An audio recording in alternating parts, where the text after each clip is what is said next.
ప్రజలకు ఏదైతే ప్రాసెస్ చేస్తే అది ఖచ్చితంగా 100% రాబోయే 3 సంవత్సరాలు పూర్తి చేయడం జరుగుతుంది. సార్ ఇప్పుడు కొత్త ఎస్ఎస్ఆర్ రేట్స్ ప్రకారం అయితే గవర్నమెంట్ మీద ఎంత బడ్డీని పడుతుంది గతంలో కంటే?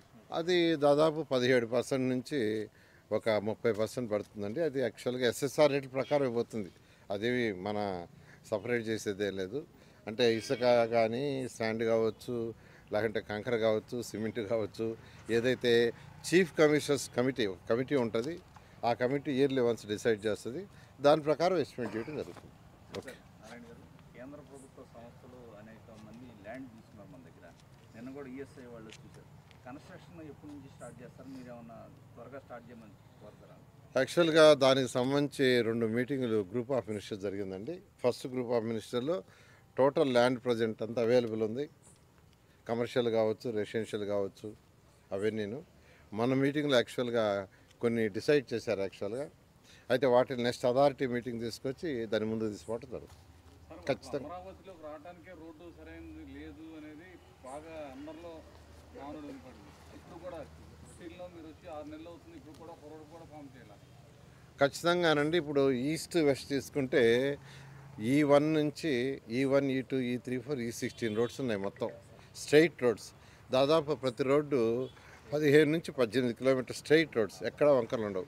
ఈస్ట్ వెస్ట్ వీటిలో మెజారిటీ రోడ్ని నేషనల్ హైవే కలపాలనేది మాస్టర్ ప్లాను. అందుకని ఈ మధ్య యాక్చువల్గా లీ అనే కన్సల్టెంట్ పెట్టి మేము E5, E7, E9, E11, E13, E16 survey చేయించాము.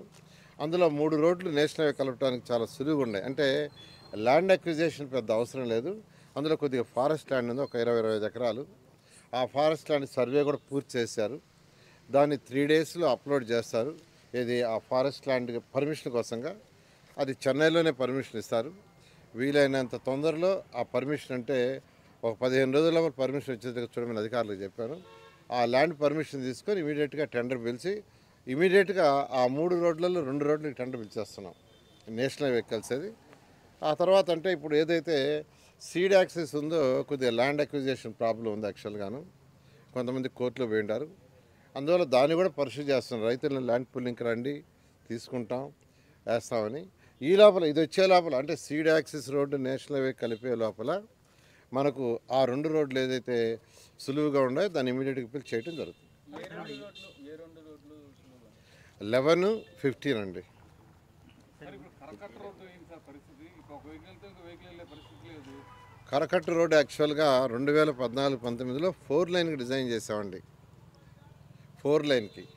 అయితే గత ప్రభుత్వం దాన్ని ఏం చేసిందంటే 2 లైన్స్ మళ్ళీ కుదిర్చింది. అయితే మళ్ళీ ఈ ప్రభుత్వం రాగానే మళ్ళీ 4 లైన్ చేయమన్నారు. 4 లైన్కి మళ్ళీ డిజైన్ చేసి అంతా చేశారు. అది ఇరిగేషన్ వాళ్ళకి సబ్మిట్ చేసినాం. ఇరిగేషన్ వాళ్ళు కూడా ఫైనల్ స్టేజ్లో ఉంది. వాళ్ళు కూడా చెప్పారు 2-3 రోజుల్లో పంపించేస్తామని. అది 2-3 రోజుల్లో వస్తే నెక్స్ట్ అథారిటీ మీటింగ్లో పెట్టి దాన్ని కూడా టెండర్ పిలవడం జరుగుతుంది. వరల్డ్ బ్యాంక్ ఫండింగ్ ఆల్మోస్ట్ మనం ప్రాసెస్ స్టార్ట్ అయినా తీసుకోవడానికి వరల్డ్ బ్యాంక్ యాక్చువల్గా ఏంటంటే వాళ్ళ బోర్డు మీటింగ్ జరగాలండి. ఈ డిసెంబర్ మిడిల్లో వాళ్ళ బోర్డు మీటింగ్ జరుగుతుంది. బోర్డు మీటింగ్లో శాంక్షన్ కాగానే తీసుకోవడం జరుగుతుంది. సార్, ఈ ఫ్లైఓవర్ ప్రతిపాదన ఏమైనా ఉందా సార్? సీడ్ యాక్సెస్ నుంచి మెయిన్ బైపాస్లో కలిపేందుకు. అదే ఇప్పుడు యాక్చువల్గా ఇప్పుడు నేను ఏదైతే 2 రోడ్లు చెప్పానో ఆ 2 రోడ్లు రైల్వే ట్రాక్ మీద ఫ్లైఓవర్ వస్తుంది యాక్చువల్గా. సీడ్ యాక్సెస్ కూడా యాక్చువల్గా ఏంటంటే ఫ్లైఓవర్ వేసే